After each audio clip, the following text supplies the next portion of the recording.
Back here on the Falcons Audible, presented by AT&T, as we wrap up the Falcons' 24-16 loss to the Commanders at home this past weekend. I'm Derek Rackley. That's Dave Archer. DJ Shockley, the crew back in town.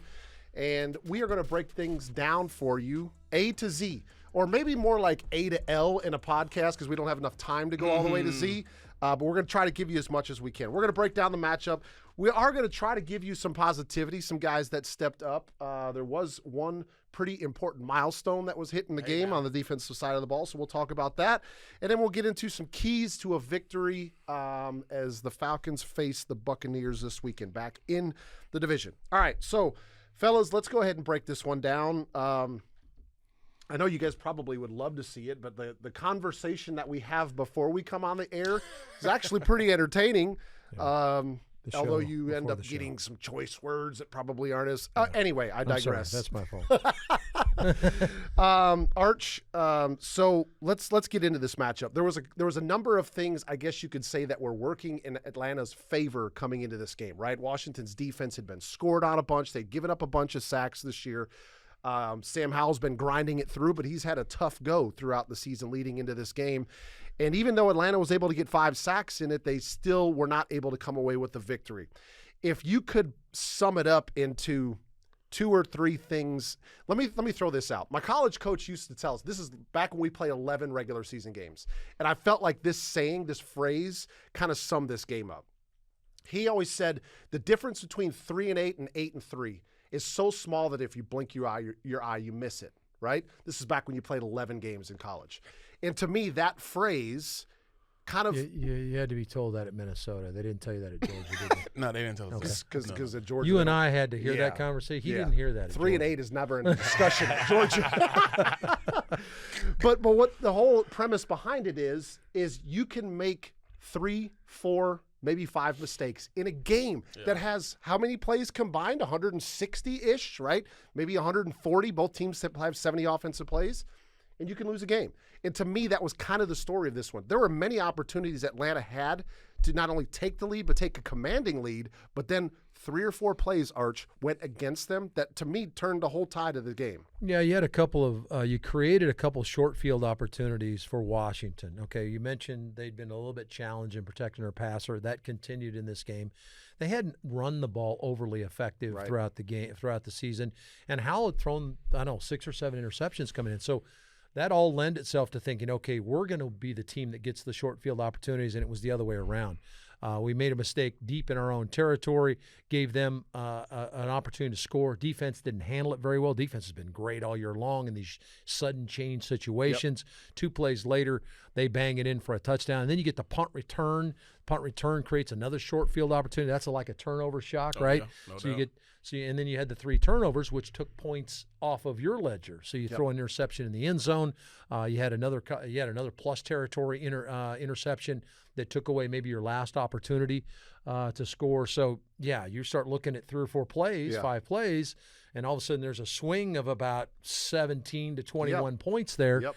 And that's kind of what told the story. So Washington, DJ, scores 24 points in this game, and I had to kind of go back because I felt like when I was taking notes as I was watching the game back on the plane last night, there's some things that you remember, and then it's like, okay, let me document this because I didn't feel like Washington's touchdown drives were very long, right?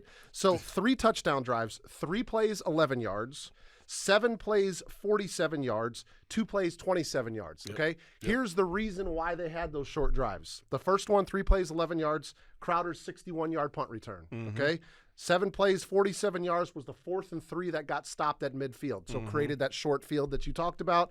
And then the 2-play, 27-yard drive was the result of the Fuller interception.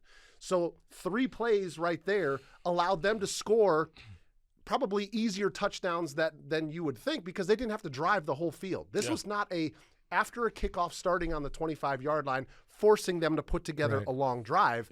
All of them were the result of short fields. So again, you look back, 3 or 4 plays make a difference in the game. Yeah, no doubt about it. And I think the biggest thing you think about, and we talk about it all the time as players, is complementary football. And you talk about how one side can complement another, and obviously when you have things go against you, it hurts the other phase. And in this ball game, you're talking about all 3 phases.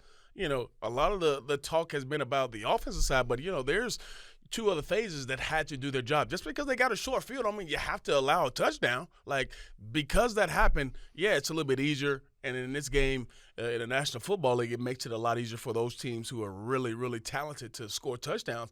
But I think in this, the complementary part of it is what hurts you. And obviously, you put your defense in a rough spot there, having to, have the sudden change. But it's something that I know as a former player, that defensive coaches, that head coaches, that you prepare for. And sometimes, yeah, it's a little bit tougher to stop a team, but you have those 3 opportunities. Doesn't mean you have to allow 3 touchdowns, right?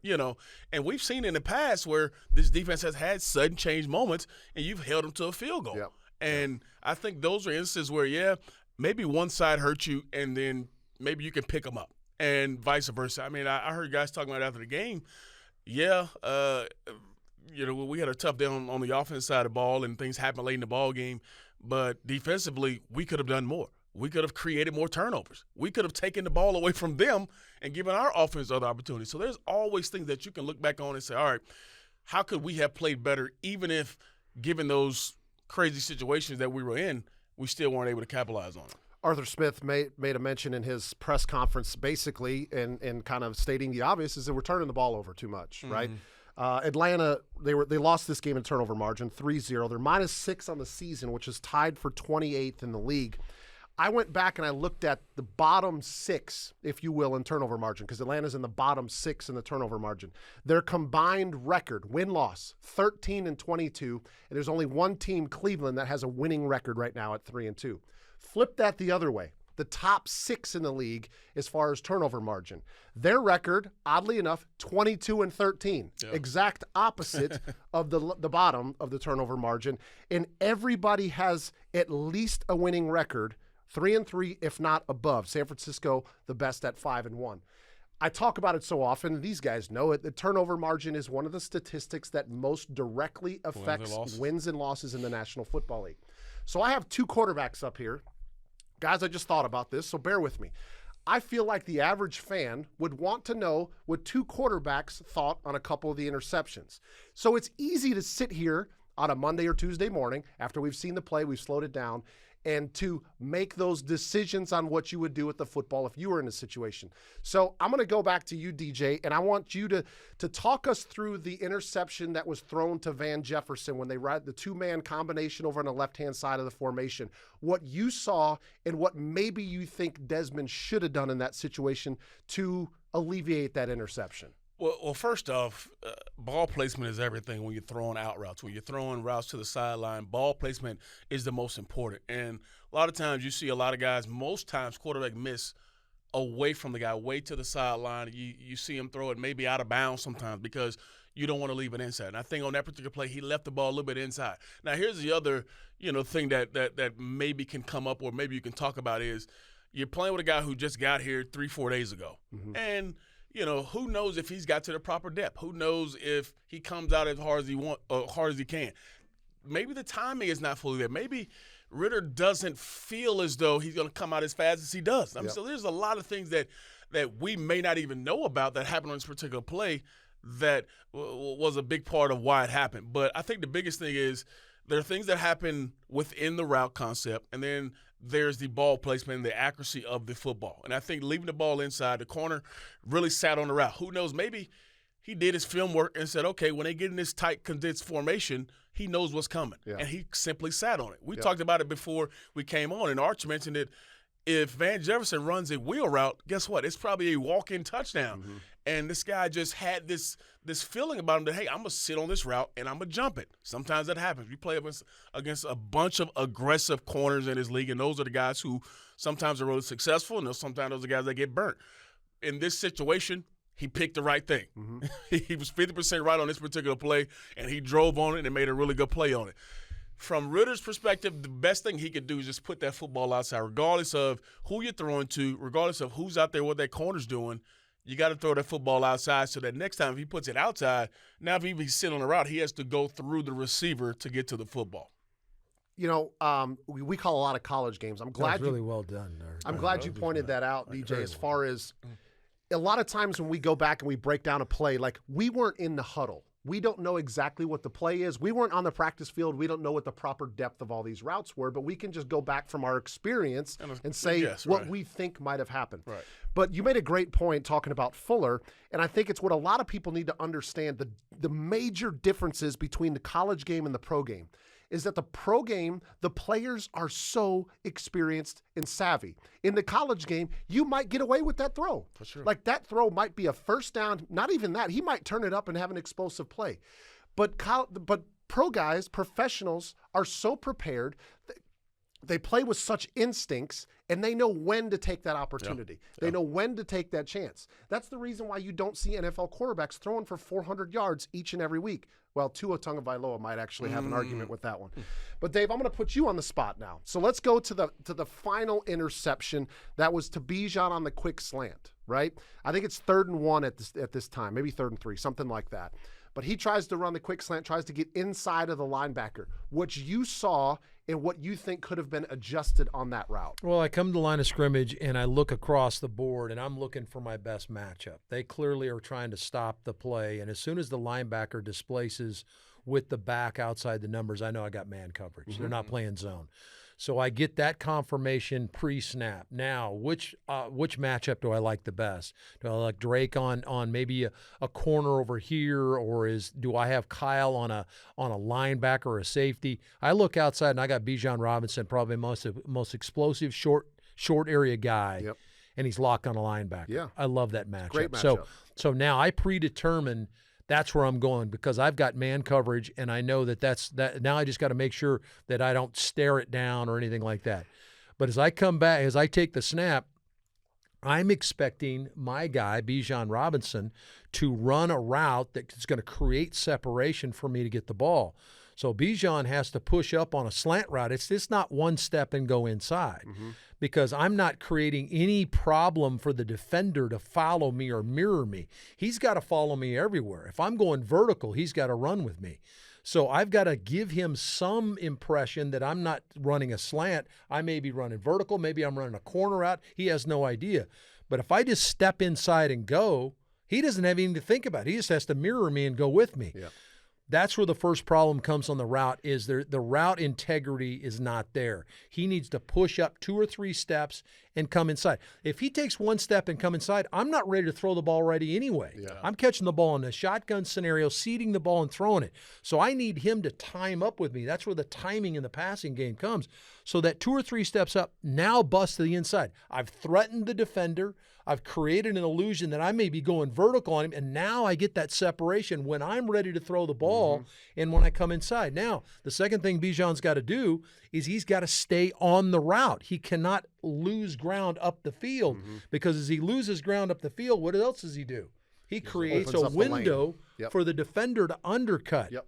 Okay, the third piece of this is I thought they got away with interference. I thought that the linebacker grabs Bijan around the waist.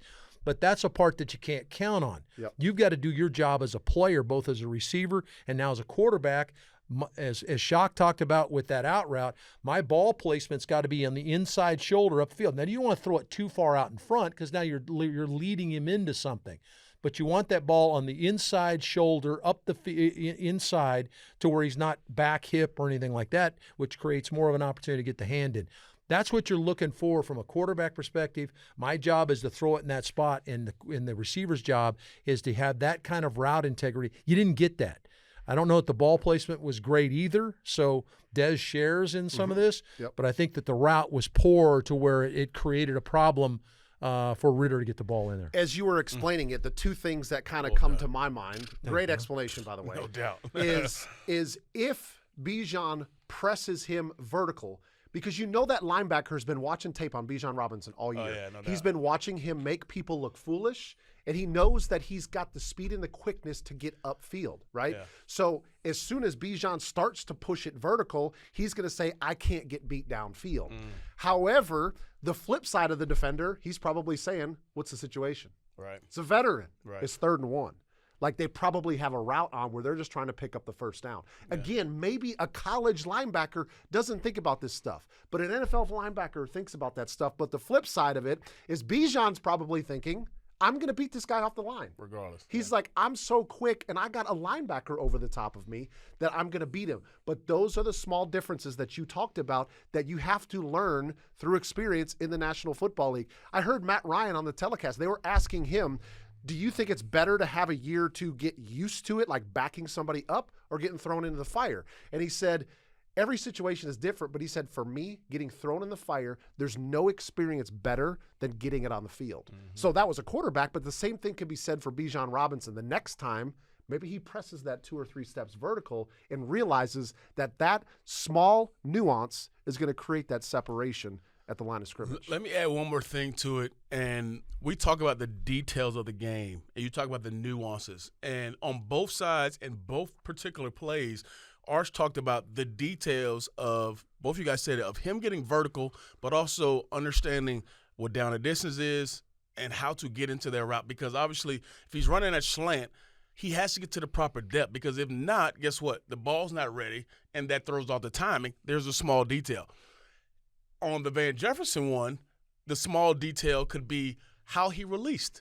There are certain things where you look at as a defensive back, if he takes an inside release and he stems it up, okay, there's 2 or 3 routes that come off that. Or if he just goes simply vertical, there's maybe 1 or 2 routes that can go off that. There's so many little minute details that happen within a ball game that I think fans have to realize that affords a certain situation and gives maybe a defensive player maybe a little something in his brain that says, okay, I know exactly what's coming. Just like Arch has mentioned, all right, back goes outside, he stands out there, and the linebacker goes with him. For us, that's a great detail. That's a great thing for us to know, oh, I know it's man. Yeah. So now it cuts down on all the extra thinking. So the same thing goes for defensive backs for if he's in this particular alignment, if he takes this particular release, if he comes off a certain way, it triggers something for them. So there's so many little details in the game that I think fans have to realize that go into certain plays that allows a certain player to win on a certain route or situation. In addition to what Shock's talking about, just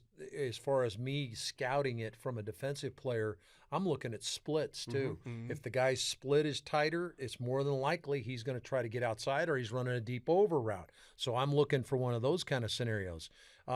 If a guy's got a wider split, which Bijan had, he's probably coming inside because there's not a lot of room to the outside. Yep. It's either a fade or I've got to defend to the inside. That's why you'll see defenders, if a guy gets wider, will take an inside technique and shade that inside shoulder because they've got the sideline as the extra defender to try to take away that inside that they don't have any help on. Mm-hmm. These are just little nuances that we're looking for when we come to the line of scrimmage in pre-snap, trying to get an idea how they're going to try to defend something. And as a receiver, you can use the same information to help you get into a route or help manipulate a route and get where you need to get to. You remember that comment that I made at the beginning about the A through L in this podcast? The M through Z, I would love to get into, but we just don't have enough time to get in the M through Z because these 3 guys here could sit up and talk about X's and O's with you all day long. I do want to point out one thing from a positive, a great moment that happened in the game is Calais Campbell got his 100th career sack. And it was an awesome moment. It was great to see all the teammates. They all knew it was coming at some point this season, not only the players that were in the game, but once he went off the sideline, it seemed like everybody in the organization was there to show him a little bit of love. A guy that has only been here for a couple of months shows you how much they respect him, how much they're proud of him. Because I went back and looked at it, guys. There is 63 overall players in the National Football League history that have 100-plus career sacks, and there's only 6 guys currently with 100-plus sacks. So think about that company. In the history of this game, he's one of 63 to have 100-plus career sacks. First of all, Arch, you got to call this one in the moment. What was your thoughts, and how did it go for you and Wes up top? Well, we were just happy because he's such a good dude. If you ever have a chance to talk to CC, he's as quality a guy as you could possibly talk to. Plus, it allows me now to use the nickname that I wanted to give him from the beginning of the season, C-Note. Yeah. He's now the C-Note. It follows Keep it up 100, baby. So, but I think that the joy I got out of it was watching a veteran player who had 3 sacks in a Super Bowl and is as good a player in the interior as we've seen here in Atlanta in a long time, and Grady Jarrett, one of the faces of the team, how he was like a little kid jumping up and down out there. And he was like he wanted a hug, but he couldn't get a hug because he was doing the dirty bird, you know.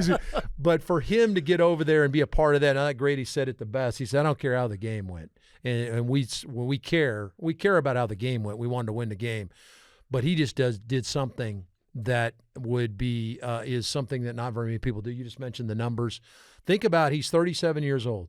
Think about how many off-season training programs. Think about how many times he's spent in the weight room. Think about how many injuries he's fought through, how many different games he's played in to be able to get to that milestone, be healthy enough to be a factor in the game. And he is a factor now. You watch him play, it's not just that 100th sack. He made some plays in the game. Pretty cool. And I thought Grady did a really good job of putting that in perspective. What do you think, DJ? You know what? I love the fact that this is a guy who, as you guys just mentioned, has had I heard my man Bud Dupree talking to Arch about it, walk and gold jacket. And he's the guy who chose to put the dirty bird on his helmet. He chose to come here because of what he saw was happening and the guys that were around him. He wasn't coming here just because, he needed another team and, another check. This was a process that he went through to get here. And I love the fact that it happened here and it'd be written in stone when he got that 100 sack. And it was fun to watch it. And I give Ryan Nielsen a lot of credit, too. On that particular play, he created the one-on-one by the alignment of the defensive front. And by allowing that, you give one of those guys a chance to win. Him, Grady, Evan Katie, whoever was on the outside, you're going to give him a chance to win on the outside, and that's what you like. And seeing the excitement around everybody. You watch him when he came to the sideline.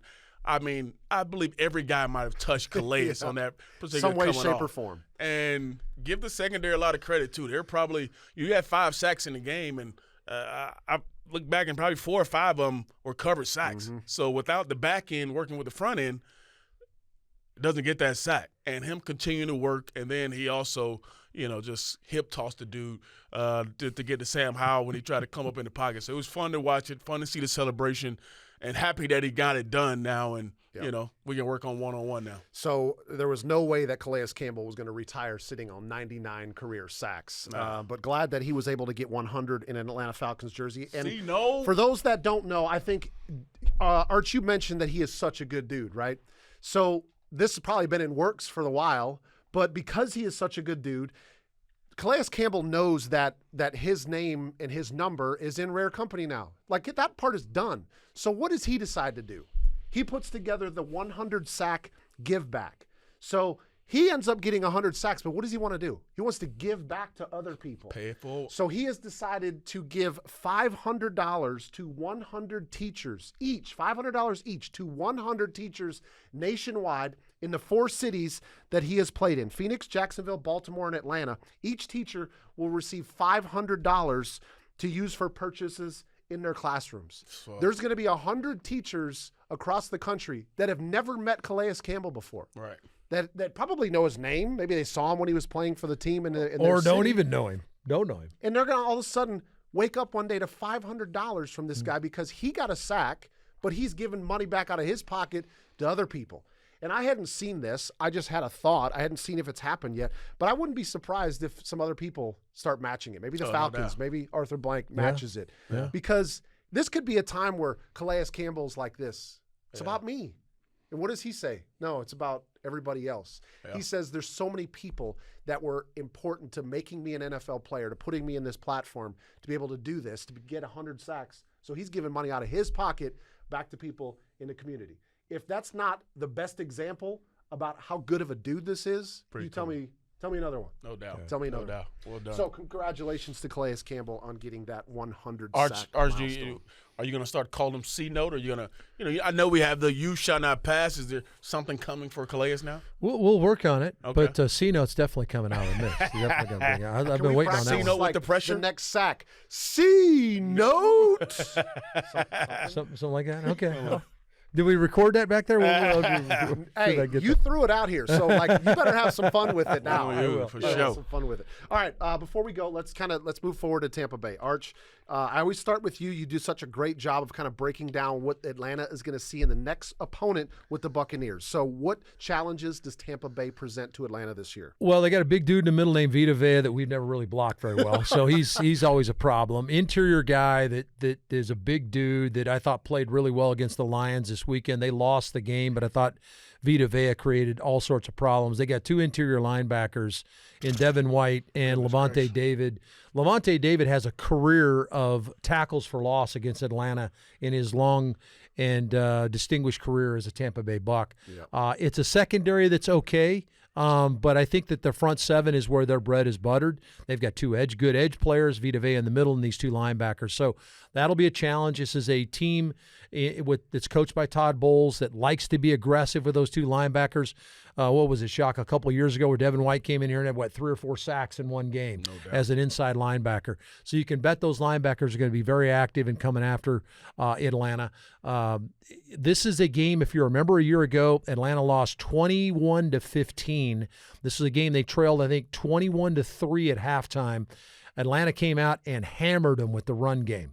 And then you had the horrendous call on Grady Jarrett with the sack. My goodness. And roughing the passer on Tom Brady, which was a brutal call that took away Atlanta's opportunity to touch the football in the second half and probably go down and win the football game. Very close game last year. They've had some very close games down there in Tampa, and this is a game they got to have. It's a divisional game. DJ, Dave mentioned the inside linebackers for Tampa. I had another NFL game this weekend where I had the Ravens and the Titans, and I made a comment during the air that the Ravens might have two of the better inside linebackers in the National Football League in Roquan Smith and Patrick Queen. And then you've got Dre Greenlaw and Fred Warner over at San Francisco, two pretty good players as well. But I think Arch makes a great point that Tampa has, for a number of years, had a couple of really good inside linebackers.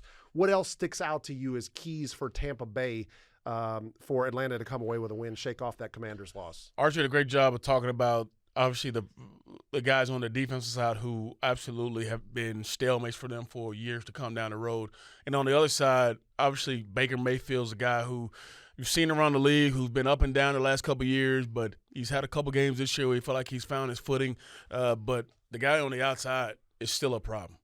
My man, Mike Evans is still an issue on the outside. I mean, he eats 1,000-yard seasons every year. He continues to be a big playmaker, and he's always been one of those guys that has shown up in the games versus the Falcons. Chris Godwin's another guy who has played really well for them and taken over one of those roles as one of the star players. And to be honest, Baker Mayfield, he's only been sacked 5 times this year, which is, kind of remarkable here. For one, it tells you not hold on to the football. Maybe they're protecting him a little bit better, but he's doing a good job of getting rid of it. And over the years, he's been a guy that's taken a bunch of sacks. He's been a guy that's thrown it into coverage, and this year he's only got 3 interceptions. So something has clicked for them on that side for him, and you're hoping that he has one of those games where he's back in Cleveland and he gives us So a lot of those Cleveland memories. Yeah, a lot of screens. If you look at him on tape, a lot of screens, a lot of RPO. They like to run that tight RPO package where he either hands it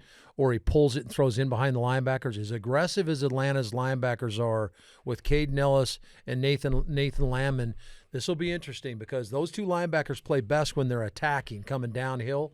And if they get too aggressive downhill, they're going to throw a lot of that stuff in behind. Look for them to try to exercise that opportunity in their pass game. It's a good point you make there because I was looking up some numbers on them, and they only got 1 rushing touchdown all year long. And it tells you they've been obviously trying to get it done in the pass game. Maybe the run games hadn't been there. Arch, you may know better than me, but this is a team that looks like, they'll try to run it. But like you mentioned, RBOs, a lot of stuff to get Baker on the edge is where they live. You mentioned Mike Evans. I know this is the opponent, but I thought about this a couple weeks ago. I asked you guys a quick question. Mike Evans, first ballot Hall of Famer when he retires? Yeah, I don't know the first ballot thing. There's so many guys in line, right? Mm-hmm. That are waiting to get in. The guy's got 8 consecutive 1,000-yard seasons, I think, and they don't want to pay him in Tampa. Right.